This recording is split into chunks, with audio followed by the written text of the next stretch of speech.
Segera download Quran Tadabbur, tafsir dalam genggaman Anda. Bulan Ramadan adalah bulan Al-Quran.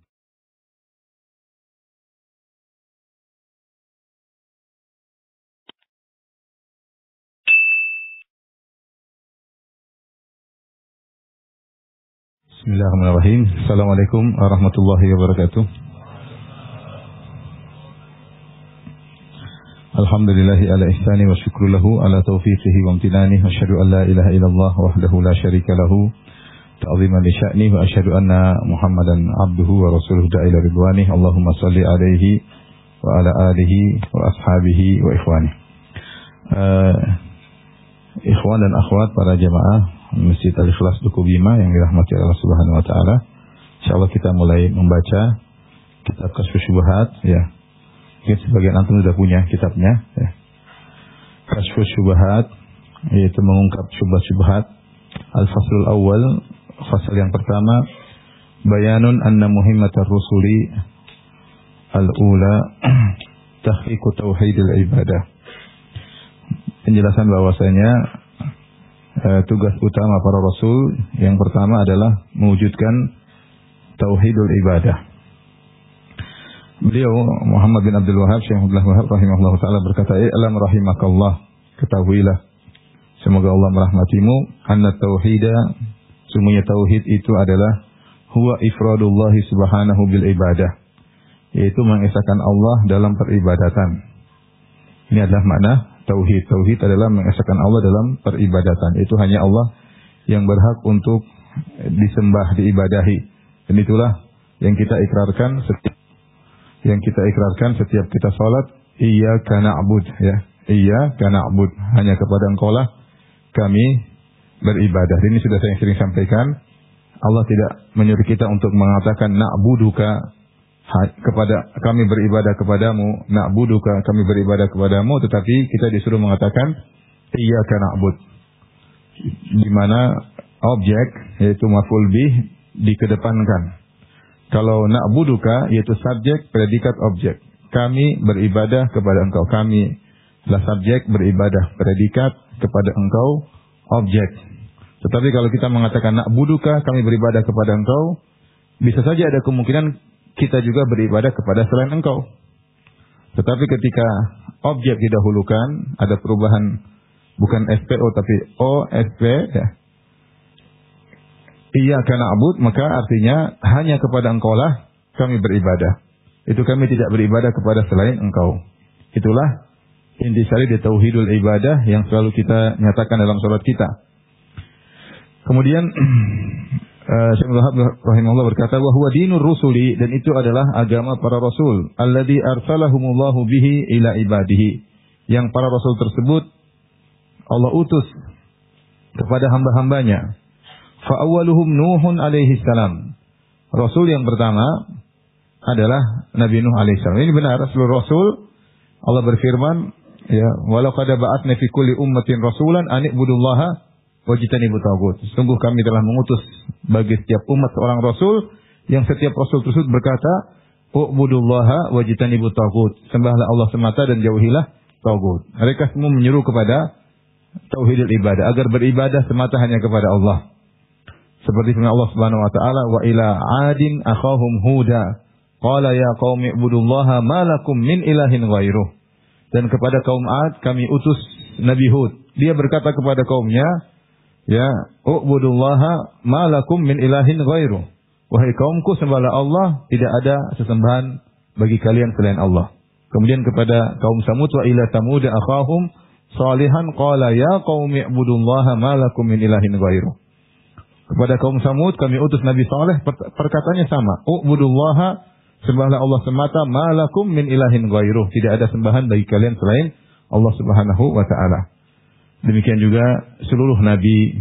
Wala qad ba'atsna fi kulli ummatin rasulan, setiap umat kami utus rasul, semua serunya sama, anibudullaha, sembahlah Allah semata, wajitanibu tagut, dan jauhilah tagut.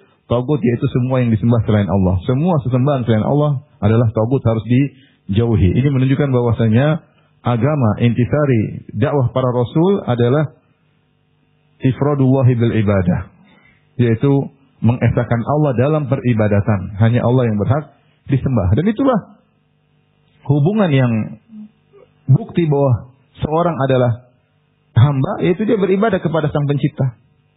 Apa hubungan paling erat membuktikan Anda adalah sebagai makhluk? Bukti erat yang paling kuat menunjukkan Anda sebagai makhluk, yaitu Anda tidak beribadah kecuali kepada Sang Khalik. Karena itu para Rasul ketika diutus mengingatkan kepada manusia agar mewujudkan bukti ini. Kalian adalah makhluk, maka tidak boleh kalian sembah kecuali kepada yang menciptakan kalian. Yang pertama diutus adalah Nabi Nuh alaihissalam. Sebagian dalam hadis yang sahih, ketika pada hari kiamat kelak, orang-orang datang meminta kepada para nabi agar memberi syafaat kepada mereka, agar Allah segera datang untuk menyidang manusia. Maka mereka datang kepada Nabi Adam, kemudian mereka datang kepada Nabi Nuh, kemudian setelah Nabi Nuh kepada Ibrahim, kemudian kepada Nabi Musa, Nabi Isa, sampai kepada Nabi Muhammad SAW. Semuanya menolak kecuali Nabi Muhammad SAW. Ketika mereka datang kepada Nabi Nuh alaihissalam, mereka mengatakan, Ya Nuh, anta awalur rasul ila ahlil ard. Wahai Nuh, engkau adalah rasul yang pertama yang Allah utus kepada manusia, ya. Nah, ini rasul yang pertama. Kenapa? Karena ketika Nabi Adam diutus tidak ada kesyirikan. Belum ada kesyirikan. Baru terjadi kesyirikan di zaman Nabi Nuh alaihissalam. Dan jarak antara Nabi Nuh dan Nabi Adam 10 generasi, sebagaimana dalam perkataan Ibnu Abbas, baina Adam wa Nuh asyrat qurun. Antara Adam dan Nuh ada 10 generasi. Kalau masing-masing generasi umurnya sekitar 1000 tahun, ya kira-kira ada 10.000 tahun, ya. Tapi kalau kurang dari itu, intinya ribuan tahun. Antara Nabi Adam dengan Nabi Nuh ada 10 generasi. Baru terjadi kesyirikan di zaman Nabi Nuh alaihissalam. Apa kata Syekh Muhammad Abdul Wahhab rahimahullahu taala? Arsalahullahu ila qaumihi lamma ghalau fi salihin. Allah utus Nabi Nuh kepada kaumnya ketika mereka berlebih-lebihan terhadap orang-orang soleh. Siapa orang tersebut? Orang soleh tersebut Waddan wa Suwa'an wa Yaghutha wa Ya'uqa wa Nasra. Inilah 5 orang-orang soleh yang ada di zaman Nabi Nuh yang disembah oleh kaumnya. Sebagaimana Allah abadikan dalam Al-Quran, dalam surat Nuh, wa qalu la tadharunna alihatakum, berkatalah pembesar-pembesar kaum Nuh menasihati orang-orang mereka, la tadharunna alihatakum, jangan sekali-sekali kalian meninggalkan sembahan-sembahan kalian. La tadharunna waddan wa la tadharunna waddan wa la suwa'an wa la yaghutha wa ya'uqa nasra. Jangan tinggalkan penyembahan terhadap 5 orang ini. Inilah kesyirikan yang pertama terjadi di dalam sejarah manusia, ya. Sebagaimana sering kita sampaikan, ya. Perkataan Ibnu Abbas radhiyallahu taala anhuma, beliau berkata, "Hadi asma'u rijalin salihin fi qaumi Nuh.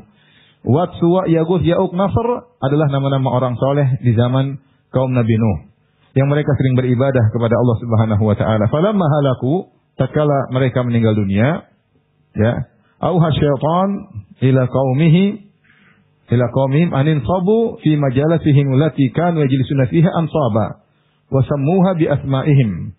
Maka kaum mereka berkata, syaitan berkata kepada kaum mereka, ini orang-orang soleh sudah meninggal, bangunlah patung-patung di tempat majelis mereka, biasanya mereka beribadah. Ada tempat mungkin mereka sering beribadah kepada Allah. Bangunlah patung-patung di tempat tersebut, kemudian beri nama patung-patung tersebut dengan nama-nama mereka. Wat, Suwa, Yaghus, Ya'uq, Nasr. Ya. Fafa'alu falam tu'bad. Kemudian akhirnya generasi tersebut melakukan. Tujuan pertama niatnya baik adalah untuk agar sebagai kenangan, untuk motivasi kalau melihat patung-patung tersebut, ingat mereka adalah orang-orang soleh, ya, sehingga dibangunlah patung-patung tersebut, diberi nama-nama dengan nama-nama orang-orang soleh tersebut. Falam tu'bad, namun belum disembah.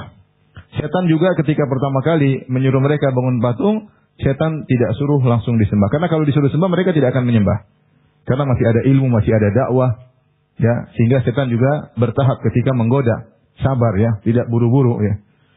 Falamma nusiyal ilmu, falamma halaka ulaik wa nusiyal ilm, sampai akhirnya generasi yang membangun patung tersebut meninggal semuanya, generasi tersebut hilang. Kalau kita katakan umur mereka 10 tahun, berarti kan waktu cukup lama. 1000 tahun akhirnya mereka meninggal dunia. Wa nusiyal ilmu, kata Ibn Abbas, dan ilmu dilupakan. Ubidat, akhirnya patung-patung tersebut disembah. Jadi ketika dakwah sudah tidak ada, ilmu tidak disebarkan, syaitan baru membisikkan berikutnya. Ini didirikan untuk disembah. Akhirnya disembahlah patung-patung tersebut dan akhirnya mendarah daging. Penyembahan terhadap patung-patung tersebut menjadi tradisi mereka. Akhirnya Allah mengutus Nabi Nuh alaihissalam. Inilah sebab Allah mengutus Nabi Nuh alaihissalam karena telah terjadi kesyirikan di zaman beliau alaihissalam. Dan inilah awal kesyirikan yang terjadi dalam sejarah manusia. Oleh karenanya sebab asal terjadinya kesyirikan adalah al-ghulu fi salihin, berlebih-lebihan terhadap orang-orang saleh. Itu sebab dasar ya terjadinya penyembahan terhadap orang-orang saleh. Dan demikianlah kesyirikan-kesyirikan berikutnya juga adalah sebabnya pengkultusan terhadap orang saleh yang berlebihan. Lihatlah Wat, Suwa, Yaguth, Ya'uq, Nasr. Lihatlah Uzair Ibnullah, dianggap Ibnullah karena saking solehnya. Kemudian disembah. Lihatlah Isa bin Maryam. Ya, Nabi Isa alaihissalam juga disembah karena saking solehnya. Di antaranya Lata. Lata juga adalah seorang yang soleh. Karena yaritus biqalil hujjaj. Lata dulu suka bagi-bagikan makanan gratis, adonan makanan gratis kepada jamaah haji. Tatkala dia meninggal kemudian disembah. Jadi banyak penyembahan terhadap orang-orang soleh yang diakui sebagai orang soleh, ya, kemudian disembah ketika sudah meninggal atau sudah tidak ada di hadapan mereka, malah mereka menyembahnya. Inilah kenapa Allah Subhanahu wa taala mengutus Nabi Nuh alaihissalam. Kemudian kata Syekh Muhammad bin Abdul Wahhab rahimahullahu taala, wa akhirur rusuli Muhammadun sallallahu alaihi wasallam. Dan rasul yang terakhir adalah Nabi Muhammad sallallahu alaihi wasallam. Wa huwa alladhi kassara suwara haula'i salihin. Dan dialah Nabi Muhammad sallallahu alaihi wasallam yang menghancurkan patung-patung orang soleh tersebut. Itu Nabi sallallahu alaihi wasallam ketika berdakwah di Mekah, ketika itu banyak sekali patung-patung, ya, banyak sekali patung-patung, ada 360 patung di sekitar Ka'bah. Di Ka'bah banyak patung-patung, ya. Jadi Ka'bah dulu Mekah adalah pusat wisata religi, ya. Jadi orang datang dari macam-macam dari berbagai daerah untuk beribadah kepada patung-patung. Masing-masing patung punya pengikut. Mungkin ada yang hobi patung ini, ada yang hobi patung ini. Ada 360 berhala di sekitar Ka'bah. Dan orang datang dan Nabi SAW tidak bisa menghancurkannya. Rasulullah SAW berdakwah, tetapi tidak bisa menghancurkan patung-patung tersebut karena kondisi tidak memungkinkan. Ya. Pada tahun ke-8 Hijriah, ketika Rasulullah SAW menaklukkan kota Mekah, baru Rasulullah SAW kemudian menghancurkan patung-patung tersebut. Bukan cuma 360 patung yang ada di sekitar Ka'bah, bahkan Rasulullah SAW mengutus beberapa sahabat untuk menghancurkan patung-patung di luar kota Mekah. Seperti Nabi SAW mengutus Khalid bin Walid untuk menghancurkan patung Uzza. Nanti ada yang diutus menghancurkan patung Lata. Ada yang diutus menghancurkan patung Manat. Nah, patung-patung Wat, Suwa, Yaguth, Ya'uq, Nasr, ini patung-patung tersebut, Ibn Abbas menjelaskan bahwasanya patung-patung tersebut dibawa banjir dan akhirnya tersebar di Jazirah Arab. Saya bacakan perkataan Ibn Abbas. Saratil awsan allati kanat fi qaumi Nuhin fil Arab ba'du amma Wat fakanat li kalb bidumatil jandal. Maka jadilah patung-patung yang disembah di zaman Nabi Nuh. Ya, karena kena banjir terdamparlah patung-patung tersebut di Jazirah Arab dan tersebarlah patung-patung tersebut. Adapun Wat, kata Wat, Suwa, Yaguth, Ya'uq, Nasr. Adapun Wat, jadilah dia patung yang disembah oleh kabilah Kalb. Kabilah Kalb yang ada di Dumatul Jandal. Sampai sekarang di Arab Saudi masih ada kota Dumatul Jandal. Wa amma Suwa fakanat li Hudzail. Adapun patung Suwa didapati oleh Hudzail dan disembah oleh Hudzail. Wa amma Yaguth fakanat li Murad. Adapun Yaguth maka disembah oleh kabilah Murad. Kemudian li Bani Ghatif bil Jurf inda Saba. Kemudian disembah oleh kabilah-kabilah yang lain. Wa amma Ya'uq fakanat li Hamdan. Adapun Ya'uq disembah di Hamdan. Wa amma Nasr fakanat li Himyar li Ali Dzil Qila'. Adapun Nasr disembah oleh kabilah Himyar. Ya. asma'u rijalin salihin min qaumi Nuh. Kemudian dia jelaskan tentang yang tadi saya jelaskan sebabnya. Jadi patung-patung tersebut dibawa oleh banjir, kemudian tersebar di Jazirah Arab.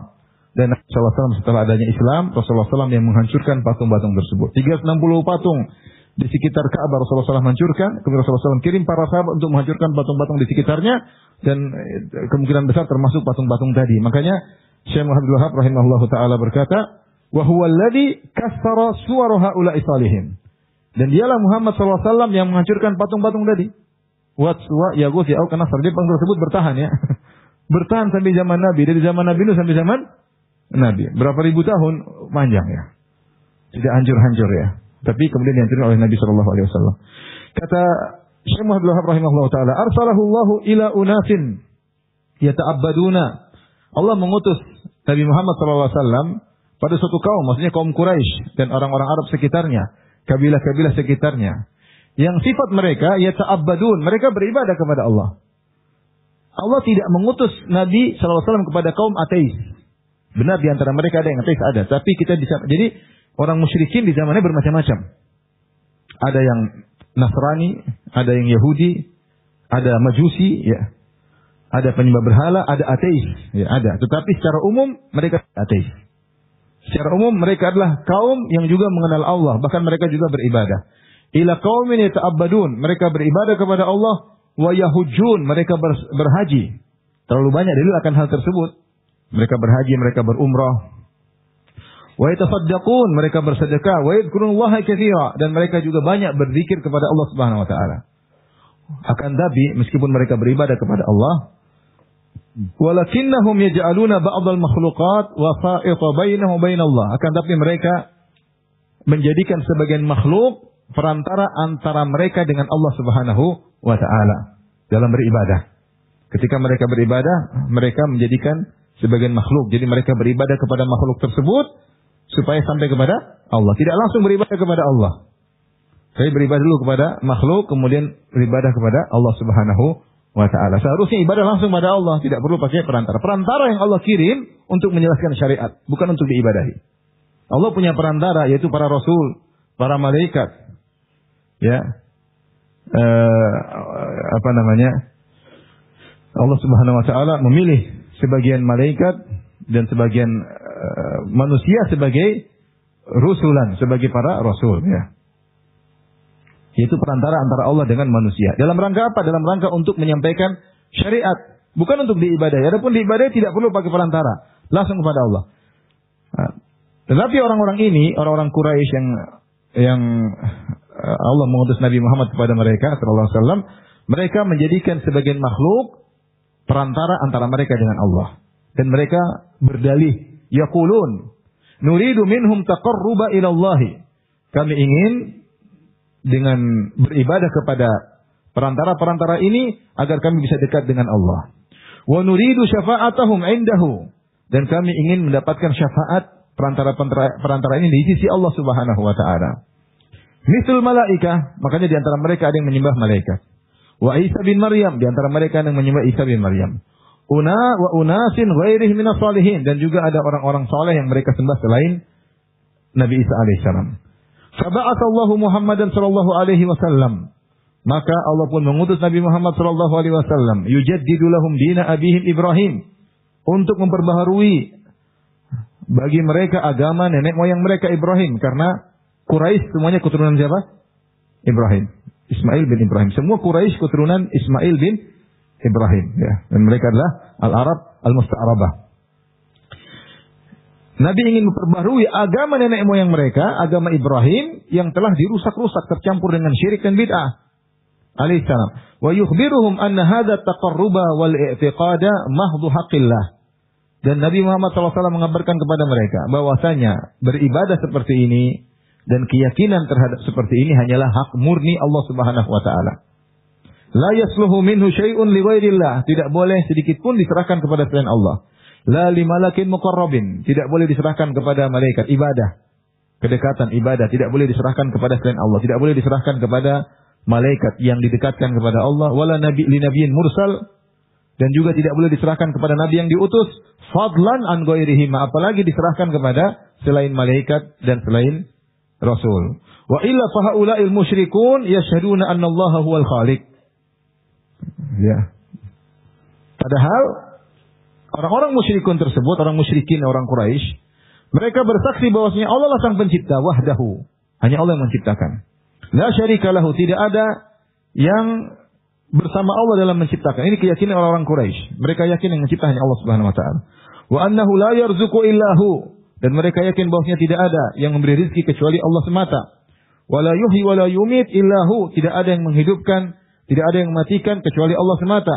Wa la yudabbirul amr, dan tidak ada yang mengatur segala urusan illahu kecuali hanya Allah. Wa anna jami'a samawati wa man fihinna, dan seluruh langit dan apa yang ada di langit tersebut, wal ardina sab'a, dan juga bumi lapis 7, wa man fihinna, dan apa yang ada di bumi, kulluhum abiduhu, seluruhnya adalah hamba-hamba Allah, wa tahta tasarrufihi wa qahrihi. Ya. Dan semuanya di bawah pengaturan Allah, di bawah kekuasaan Allah Subhanahu wa taala. Apa maksud satu lembar yang kita baca ini? Maksudnya Syekh Abdul Wahab ingin menjelaskan bahwasanya ajaran para nabi adalah tauhidul ibadah. Fokus bagaimana orang bisa beribadah kepada Allah Subhanahu wa taala. Bukan ingin menjelaskan bahwasanya Tuhan itu hanya Allah. Itu bukan intisari dakwah para nabi. Karena kaum yang diutus Nabi Muhammad kepada mereka, yaitu kaum Quraisy, mereka sudah tahu Allah pencipta. Sehingga ada kesalahan yang mereka lakukan ketika mereka beribadah, mereka menjadikan antara mereka dengan Allah ada makhluk perantara untuk mereka ibadahi, supaya mereka lebih dekat dengan Allah. Mereka ibadah langsung kepada Allah kayaknya tidak sampai, atau belum tentu diterima. Tapi kalau lewat perantara akan mudah dekat di sisi Allah Subhanahu wa taala. Inilah kesalahan mereka, inilah kesyirikan mereka yang ingin diperbaiki oleh Nabi Muhammad sallallahu alaihi wasallam. Dan kaum yang diutus Nabi Muhammad kepada mereka sallallahu alaihi wasallam adalah kaum, selain mereka mengakui Allah adalah pencipta, pemberi rizki, pengatur alam semesta, pencipta seluruhnya, mereka juga ternyata beribadah. Mereka juga ternyata beribadah. Ada yang berhaji, ada yang bersedekah, ada yang berumrah, ada yang beriktikaf, ya. Mereka juga beribadah. Bukan kaum yang ateis, bukan. Bukan kaum yang tidak mengenal Tuhan, bukan kaum yang tidak beribadah. Mereka juga punya ibadah. Tetapi ibadah mereka dan pengakuan mereka bahwasanya Allah Maha Pencipta tidak menjadikan mereka selamat di akhirat kelak. Tidak menjadikan mereka selamat di akhirat kelak. Baik. Kita lanjutkan. Fasal tsani, pasal yang kedua. Bayanul adillah ala anal musyrikin alladzina qatalahum Rasulullah sallallahu alaihi wasallam muqirruna bi tauhidir rububiyyah wa lam yukhrijuhum dzalika minasyirki fil ibadah. Penjelasan tentang dalil bahwasanya kaum musyrikin yang diperangi oleh Rasulullah sallallahu alaihi wasallam, mereka mengakui tauhidur rububiyyah. Itu mereka mengakui Allah Maha Pencipta, Allah memberi rezeki, Allah mengatur alam semesta dan hal-hal seputar itu, ya, tentang pengaturan alam semesta. Mereka mengakui hal tersebut. Tetapi pengakuan mereka tersebut tidaklah mengeluarkan mereka dari kesyirikan dalam peribadatan. Jadi mereka mengakui tauhid rububiyah, tapi mereka terjerumus dalam peribadatan kepada selain Allah, dan itu syirik dalam ibadah. Kemudian dia berkata, "Fa idza aradta dalil ala anna haula'i alladziina qatalahum Rasulullah sallallahu alaihi wasallam yashhaduna bihadza." Kalau kau ingin dalil bahwasanya orang-orang yang diperangi oleh Nabi sallallahu alaihi wasallam di zamannya mengakui hal ini, faqra qaulahu ta'ala, maka bacalah firman Allah ini. Qul may yarzuqukum minas sama'i wal ard. Katakanlah kepada mereka, tanyakanlah kepada mereka wahai Muhammad, kepada orang kafir Quraisy. May yarzuqukum minas sama'i wal ard. Siapakah yang memberi rezeki kepada kalian dari langit dan bumi? Amman yamliku sam'a wal absar. Siapakah yang menguasai pendengaran dan penglihatan kalian? Siapa? Mereka akan jawab Allah. Bayangkan, siapa yang menguasai pendengaran, siapa yang kasih pendengaran, siapa yang kasih penglihatan? Enggak ada, kecuali Allah Subhanahu wa taala. Kalau Allah mengambil penglihatan kita, Allah butakan kita, satu dunia bikin mata enggak bisa. Satu dunia bikin kita mendengar lagi enggak bisa. Kalau Allah udah ambil enggak bisa. Allah yang kasih, Allah yang ambil, Allah yang menguasai. Wa man yukhrijul hayya minal mayyit wa yukhrijul mayyita minal hayy. Siapa yang mengeluarkan hidup dari yang mati dan mengeluarkan yang mati dari yang hidup? Wa man yudabbirul amr, dan siapa yang mengatur segala urusan? Fasayaquluna Allah, maka sungguh-sungguh mereka akan berkata Allah Subhanahu wa taala. Faqul afala tattaqun, maka katakanlah kepada mereka, tidak kalian berfikir? Artinya apa? Kalau kalian sudah tahu Allah yang memberi rizki dari langit dan bumi, Allah yang menguasai pendengaran kalian, Allah yang menguasai penglihatan kalian, Allah yang menghidupkan dan mematikan, Allah yang mengatur segala urusan, kok kalian masih menyembah selain Allah Subhanahu wa taala? Tidakkah kalian berfikir? Ayat yang berikutnya, Qul limanil ardu wa man fiha in kuntum ta'lamun. Katakanlah kepada mereka, tanyakanlah Muhammad, milik siapakah bumi dan apa yang ada di atasnya? Bumi dan di atas bumi banyak, ada lautan, ada hutan, ada gunung, ada manusia, ada hewan, dengan berbagai macam isi bumi. Milik siapakah? In kuntum ta'lamun, kalau kalian benar-benar mengetahui. Sayaquluna lillah. Orang-orang kafir Quraisy menjawab, inilah milik Allah Subhanahu wa taala. Qul afala tadhakkarun, tidakkah kalian ingat? Qul man rabbus samawati sab'i wa rabbul arsyil azim. Katakanlah, tanyakan kepada mereka, siapakah pemilik langit yang 7 lapis dan pemilik arsy yang agung? Sayaquluna lillah, mereka mengatakan Allah yang memiliki itu semua. Diakui oleh orang kaum musyrikin. Qul afala tattaqun, tidakkah kalian bertakwa? Qul man biyadihi malakutu kulli syai' wa huwa yujiru wa la yujaru alaihi in kuntum ta'lamun. Tanyakan kepada mereka, siapakah yang di tangannya perbendaharaan seluruh perkara? Perbendaharaan seluruh perkara, siapa yang memilikinya? Yang dia menolong dan tidak ada yang bisa selamat dari azabnya. Jika kalian mengetahui, sayaquluna lillah, mereka menjawab Allah Subhanahu wa taala. Qul fa anna tusharun, kalau begitu dari mana kalian bisa tersihir? Kok kalian malah menyembah selain Allah Subhanahu wa taala? Wa ghairu dzalika minal ayat, dan banyak sekali ayat-ayat yang menunjukkan akan hal ini. Saya akan bahas dalil-dalil tentang akan hal ini banyak sekali, saya akan sebutkan secara singkat tentang dalil-dalil bahwasanya mereka mengimani tauhid rububiyah ya.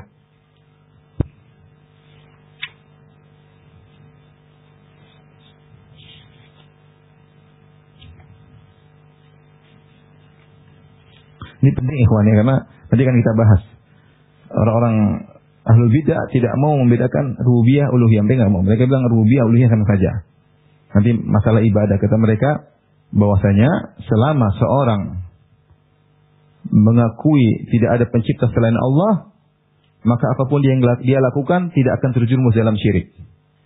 Ada seorang misalnya sujud di hadapan kuburan, selama dia meyakini bahwasanya kuburan tersebut tidak ikut mengatur alam semesta, maka tidak syirik. Ada orang berdoa istighosah kepada mayat, berkata, ya Sayyid al-Badawi, ya Abdul Qadir Jailani, tolonglah aku ketika di tengah lautan, dia tidak akan syirik. Selama dia meyakini yang mengatur alam semesta hanyalah siapa? Allah. Abdul Qadir Jailani, Sayyid al-Badawi hanyalah sebab. Saya yang pakai jimat, meyakini jimat hanya sebab, tidak punya pengaruh, maka tidak apa? Syirik. Sehingga tidak ada kesyirikan. Siapa yang ke dukun, meyakini dukun ini hanya sebab, dia tidak mengatur alam semesta, maka tidak apa? Syirik. Siapa yang menyembelih kepada wali dalam rangka mengagungkan wali, karena wali adalah makhluk yang diagungkan oleh Allah. Selama dia tidak meyakini wali ini mengatur alam semesta, maka tidak syirik. Makanya sebagian mereka marah sama kita. Kalian itu musyrikan orang. Mereka tidak syirik. Syirik itu kalau mengakui ada pengatur selain Allah. Nanti kita akan bahas sebab kenapa mereka demikian. Insya Allah kita bahas. Pertama saya akan bahas tentang dalil-dalil bahwasanya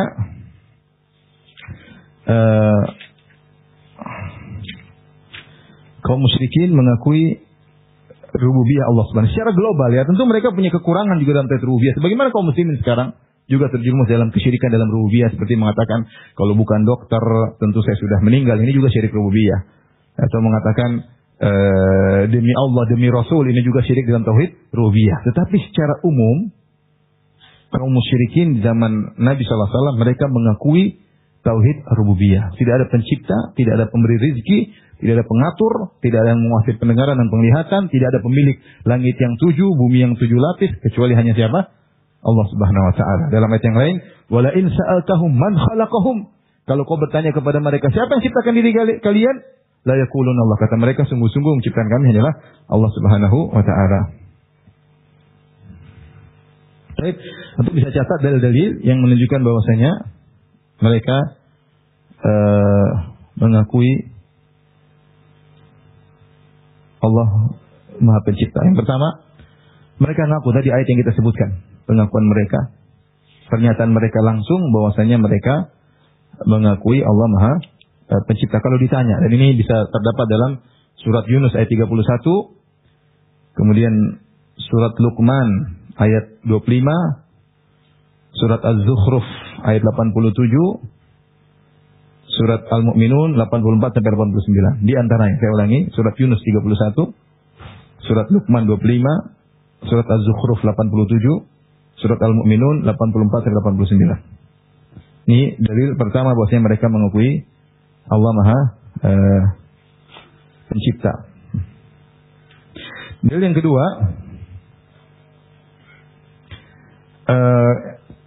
dalil bahwasanya kalau mereka dalam ketika ditanya ya, bahwasanya kenapa kalian menyembah berhala-berhala tersebut, maka mereka menjawab dengan tegas, kami menyembah berhala-berhala ini hanya sebagai perantara.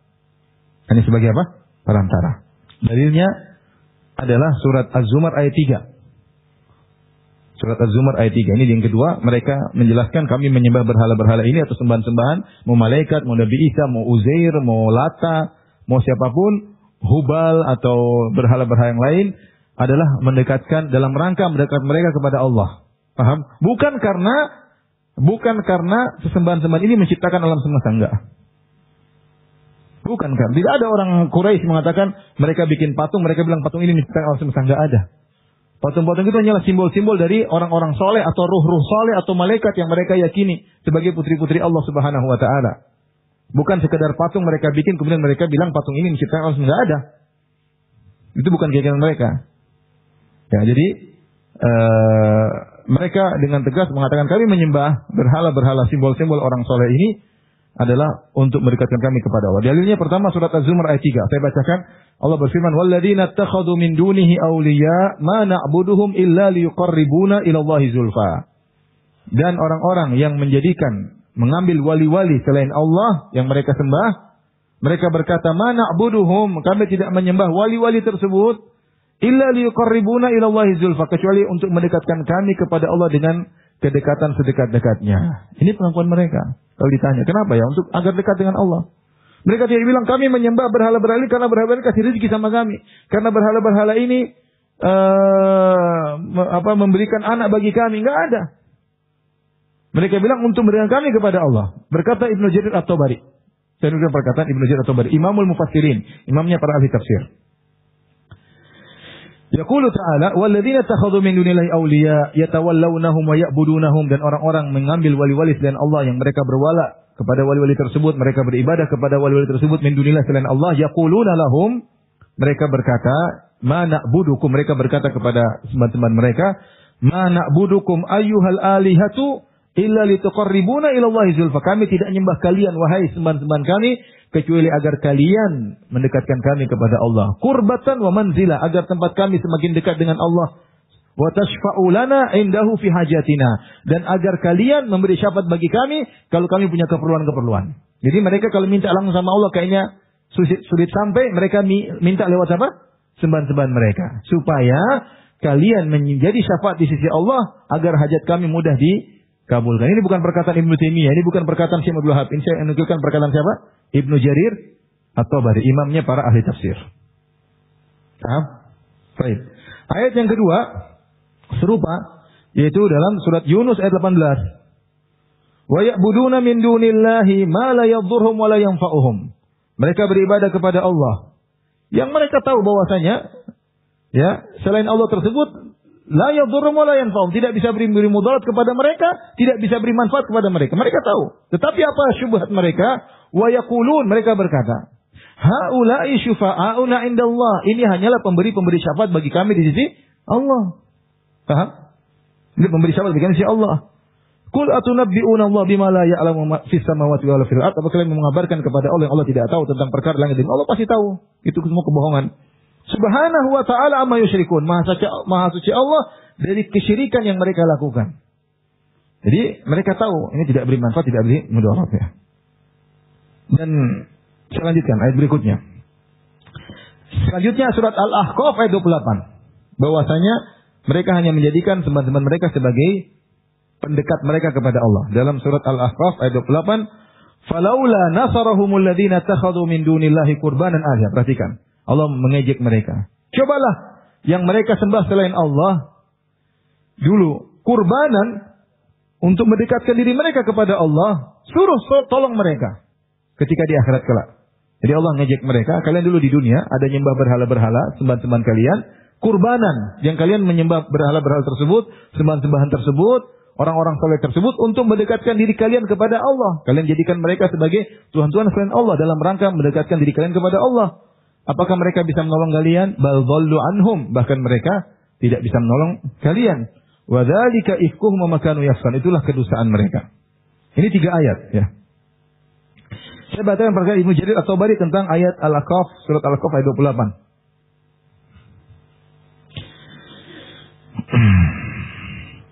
Falaula nasara haula'i alladziina ahlaknaahum minal umamil khaliyah qablahum awsanuhum wa alihatuhum allati ittakhadhu ibadataha qurbanan yataqarrabuna biha fima za'amu ila rabbihim. Allah mengatakan, coba sembahan-sembahan orang-orang yang kami pernah binasakan dari umat-umat sebelumnya. Yang apakah sembahan-sembahan mereka, berhala-berhala mereka, lihat. Ausanuhum, berhala-berhala mereka, alihatuhum, Tuhan sembahan-sembahan mereka tidak mesti berhala. Ada juga orang-orang saleh, malaikat dan yang lainnya. Allati takhadhu ibadataha qurbanan, yang mereka dulu menjadikan peribadatan kepada sembahan-sembahan ini sebagai kedekatan, yataqarrabuna biha, yang mereka menyangka dengan ibadah tersebut menyembah berhala-berhala sembahan-sembahan ini, za'amu fima za'amu ila rabbihim, untuk mendekatkan diri mereka kepada Allah. Ya.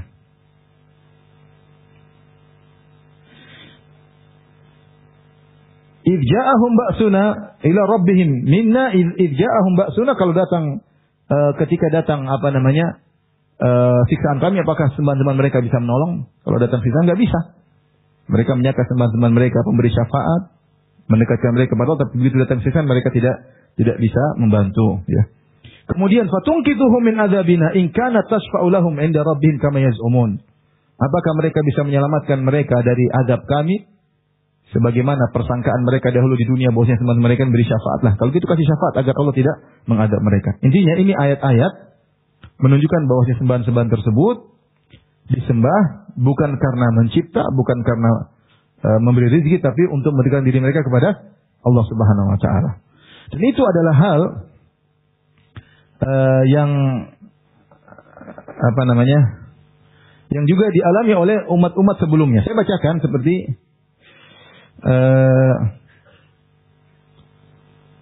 Nabi Ibrahim, kisah Nabi Ibrahim alaihissalam ya.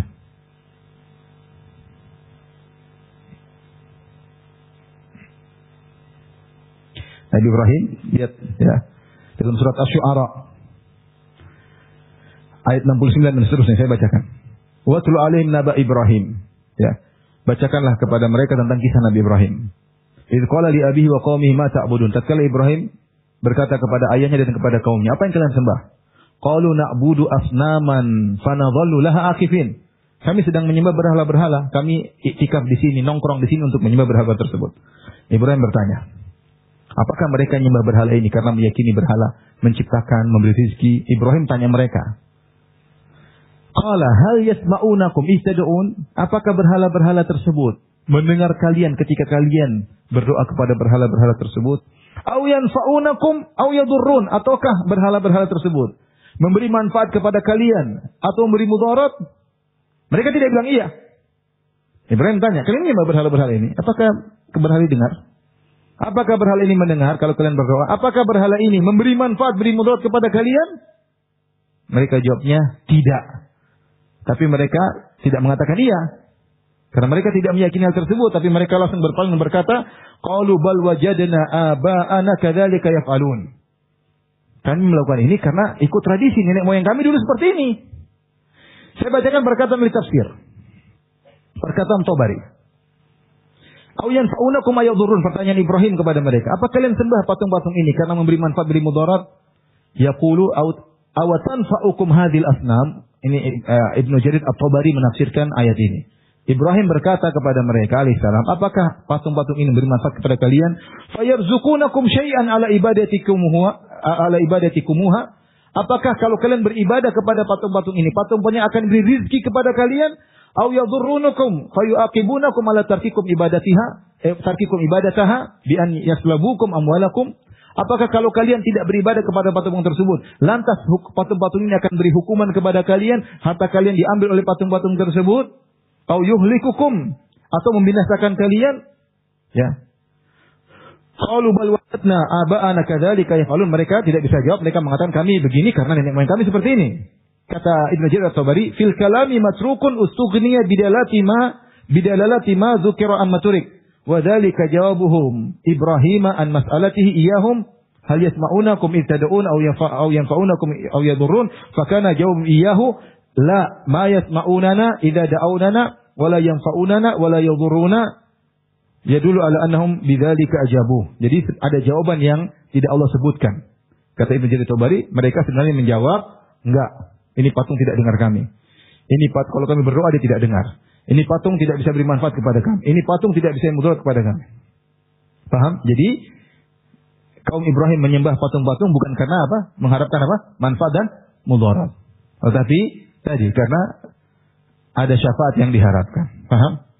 Nah, orang-orang ahlul bidah zaman sekarang, mereka mengatakan tidak dikatakan syirik kecuali kamu mengatakan bahwasanya patung-patung tersebut beri manfaat, beri mudarat. Patung tersebut ikut mencipta sebagaimana Allah Subhanahu wa taala. Terus ini kaum Ibrahim syirik tidak? Apakah mereka meyakini patung tersebut beri manfaat, beri mudarat? Tidak. Menurut kaidah mereka harusnya kaum Nabi Ibrahim tidak musyrik. Karena syarat syirik harus meyakini yang disembah punya rububiyah. Nanti saya akan nukilkan perkataan mereka. Ini bahaya karena ketika kita meyakini namanya syirik itu hanya kalau meyakini Allah ada Tuhan ikut mengatur, ada Tuhan ikut mencipta, maka tidak ada kesyirikan di alam semesta ini. Kecuali ateis atau mungkin yang menyembah 2 Tuhan, 3 Tuhan. Selain tidak ada orang muslim, tidak ada yang musyrik. Semuanya muslim. Mau nyembah patung, mau nyembelih kepada selain Allah, menyembah wali, mau berdoa kepada hantu, kepada jin, gak ada masalah. Semuanya sebab. Semuanya apa? Sebab. Ini repot. Membuka pintu kesyirikan sebesar-besarnya. Ini saya akan nukil. Ini diantaranya juga pendapat orang-orang Syiah. Sama seperti ahlul bidah zaman sekarang. Ini saya akan nukilkan perkataan mereka. Baik. Demikian juga kaum Nabi Musa alaihissalam, ya. Dalam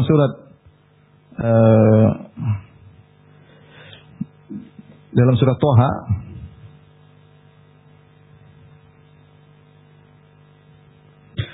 ketika Samiri kata Allah fa akhraja lahum ijlan jasadan lahu khuwar. Samiri mengeluarkan bagi mereka sebuah patung yang dibuat patung sapi, ya.